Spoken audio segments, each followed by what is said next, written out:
Welcome to the Properties to Profit podcast. I'm Michael, your host. Excited to share with you my journey from a six-figure job to building a successful real estate business. Each episode will explore various aspects of real estate investing, from wholesaling and flipping to managing rentals. I'll share the lessons and insights I've gained, aiming to help you avoid mistakes and achieve your financial goals. Expect guest experts, valuable tips, and practical advice to guide you on your own real estate journey. Thank you for tuning in. If you find any value in this podcast, please subscribe, share, and follow me on social media. Let's turn properties into profits together. Hey guys, Michael here with Properties to Profit. And today, it's June 30th. We are halfway through the year. So let's talk about the mid-year reset. Are you really doing everything required? 6 months ago, you set goals to make 2025 the best year of your life. And if you didn't set any goals and you don't really care what happens, go ahead, shut this episode off, and stop wasting your time. So guys, I want to ask you, we're halfway through the year. Are we proud where we're at, or are we just pretending? What's that look like for you? Most of us set goals in January, right? By June 30th, who knows where we are? We're going to do a check-in today and find out where we are. Are we behind? Are we worse off? Did we already forget what these goals are? Whether it's weight loss, maybe it's business growth for you. Maybe it's fixing that relationship with your kids, your family, your parents, your grandparents, whatever it is. Truth is, most people don't do everything to reach their goals. They don't do what's required. Then they wonder why they keep on repeating 30 years of the same life over and over again. And from their 20s to their 50s, they've lived the same life. Well, we have an opportunity today. We have an opportunity to reset, pretend it's January 1, and set those goals for the second half of the year. Get dialed in and ask ourselves, when we look in the mirror, did we do everything we were supposed to do the last 90 days, 180 days? The first half of the year, did we do everything that was required? Or did we slack? Either way, now's a chance to reset and recommit. Or I guess you can keep doing what you're doing, getting the same results, keep living the same life. So let's take a step back. Ask yourself a couple questions here. Where did I say I'd be at the end of this year? Where am I actually? What didn't I do that I said I would do? What emotions did I let control me instead of me controlling my emotions? And what commitments am I willing to make right now to make sure for the next 90 days, I can do everything in my power to get back on track? We need to take a reflection and ask ourselves, over the last 180 days, what did we do? Were there opportunities we could have done better? Did we maybe not show up? Did we maybe stay in bed a little bit too late? I know I had some health goals. I'm sitting around 221 pounds. I had a goal to be 215 pounds by the end of this month, June. Did we hit all those, or did we miss those? Me personally, I didn't hit it. I'm 6 pounds away, right? Yeah, sure, I went to the gym every day, but I didn't eat what I was supposed to every single time. We've had the worst half of a year we've had in my business experience in real estate. Right? I didn't train the people I was supposed to the way I was, right? I wasn't a good enough leader to keep maybe some of the talent, right? That we did have. And so I got to look myself in the mirror and say, there were opportunities that I could do better. I didn't perform at 100%. I didn't even perform at 90%. It's probably between 75 and 80. And I got to take a step back and reflect, do I really want the things I say I want? Or am I just pretending? What am I going to do to change that? And so this is your opportunity to recommit. I want you to look yourself in the mirror and go through that exercise with you. Did you do everything that you were supposed to do? What were you missing? The goals you made, did you make them too hard? Or was it you not taking the action you needed to take? If it was you, reset some goals, some big goals, and go move the needle. And so what do these goals look like? Man, for me, daily ice baths. I'm not going to miss that. I've missed way too many of those. Gym by 6 a.m. every single day, except for the nights my daughter stays over. I'll go after she leaves. 2, for work related, 3 podcasts every week. 2 for this channel and 1 for educating sellers. And then I'm going to review our business KPIs every day, every week, and not going to skip that. And then I'm going to work on building out new processes every week so that I'm not running my business every week. It's going to start to run itself. And then I'm going to really focus on controlling my emotions, being present, especially for my daughter and my relationships, my personal relationships.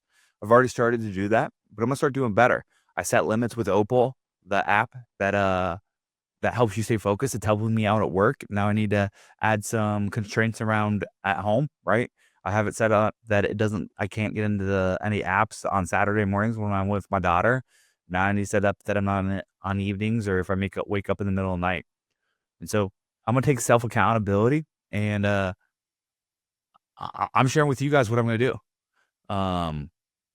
And I'm gonna get really hard with myself because I didn't get what I wanted, right? Like I said, I touched a goal to hit 215. Now let's accomplish that. Sure, I've lost a little over 21 pounds this year. I've lost 11 pounds in the last 62 days or so. That's progress. That's great. And but I should have hit my goal, right? There were 6 other pounds the last 62 days that I just didn't do everything required, right? I skipped some steps. I had some pizza. I had some ice cream when I shouldn't have, right? Those were things that I could have had. Um, I let the excitement of the ice cream or the pizza, the chicken wings get to me. Um, I didn't control my emotions around my food, right? And I let life get in the way and I made excuses for why it was acceptable to eat that. I'm not doing that. I'm going to hit 210 this quarter. So I'm going to lose 11 pounds this quarter, right? Get down to 15% body fat or so. And I'm not going to make excuses for everything else there, right? And so I'm going to start to track. Do I go to the gym every day? Do I do my ice bath every day?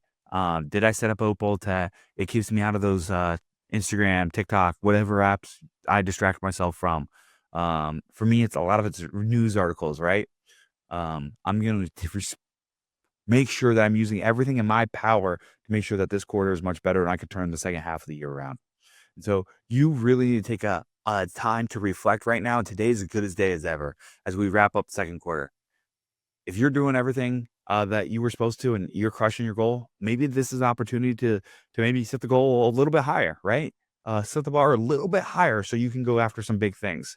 And just remember, guys, I'm going to track all those things. I encourage you, if there's anything that you should have done better first quarter or second quarter here, and you're halfway through the year and don't have the life you want, make sure you follow me on Instagram. I'm going to share this post to Instagram and Facebook.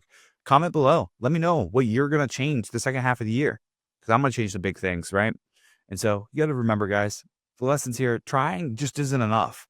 You can't hit your goals if your emotions are running the show. You can't expect growth if you don't take a step back and audit how things are going for yourself, honestly.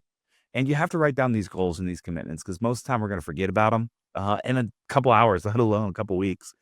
And you got to be there to have someone hold you accountable, right? Whether it's me or someone else, you got to be able to do that. And so if you're going to make sure that the second half of the year is going to be something you want to change, make sure you're writing down your goals, right? Make sure you check in on those every day, put them in your visor, whatever that is, to make sure that you hit them. Make sure you have a personal goal, a family goal, a fitness goal, a financial goal, and a faith goal. It's important to have all 5 of those because if you only focus on one of them, you'll start to see that bucket fill up and all your other buckets feel empty. And what's going to happen is you're going to feel unbalanced. So you want to have a goal for every single one of them that you can continue to get better and focus, guys. And it's super important. Make sure you guys are tagging me on Instagram or Facebook and make sure you share this podcast, right? If you aren't where you want to be midway through the year, now's the time to level up. Now's the time to take accountability, stop making excuses for yourself, and go achieve the life you want. It starts second half of 2025. So you can still finish out the year strong. You can still call 2025 the best year of your life. Maybe some things that happened to you. Maybe you've lost some loved ones. Maybe you had a court case that didn't go your way. Maybe you didn't lose the weight you wanted, right? There's a lot of things that could be holding you back, right? But if you learn to control those emotions that we're talking about, you learn to take accountability and set the discipline habits that can help you achieve the life you want. Whatever happens to you, you'll look back in the mirror and say, it happened for me, not to me. And when you take that kind of level of accountability, that's when your life starts to turn around. So if you guys are like me, and I know most of you guys are, you want to achieve bigger, better things. You want to make an impact in communities and your families. Use this message as a turning point. Now's the time to make a change. If you're already crushing it, then keep doing it, right? The only thing I would ask yourself, did you maybe set your goals too easy for you? Were you capable of more? And maybe you're not achieving your greatness because you're setting the bar too low. That's only for you to decide, right? Just be consistent. Go win the second half of the year. Make it a complete year for you if that's you. And remember, if you're not where you want to, now's the time to turn it on. Now's the time to reflect. And now's the time to make those big changes so that you can turn this year around. Can't use the excuse of this is happening to me or that's happening to me. You got to learn to control those emotions. Stop wasting time. Stop watching the apps, Instagram, Facebook, the news, whatever it is for you. Let's start Q3 and let's make it a big win. Let's turn it around. You get to start stacking those wins and you can take control of the rest of your year. Guys, remember, tag me in this podcast and let's commit. Let's get to work. Let's go win together and let's see what happens. I'm excited to see where you guys are at the end of Q3. I'm excited to see you guys start to turn your year around like I'm going to turn my year around. Appreciate you guys checking in. Remember, share this anywhere you can if you found any value. Thanks, guys. Bye. Thank you for listening to the Properties for Profit podcast. I hope you found today's episode valuable. If you enjoy the show, please subscribe and share it with others who might benefit. Follow me on social media for more updates and tips. Until next time, keep turning properties into profits.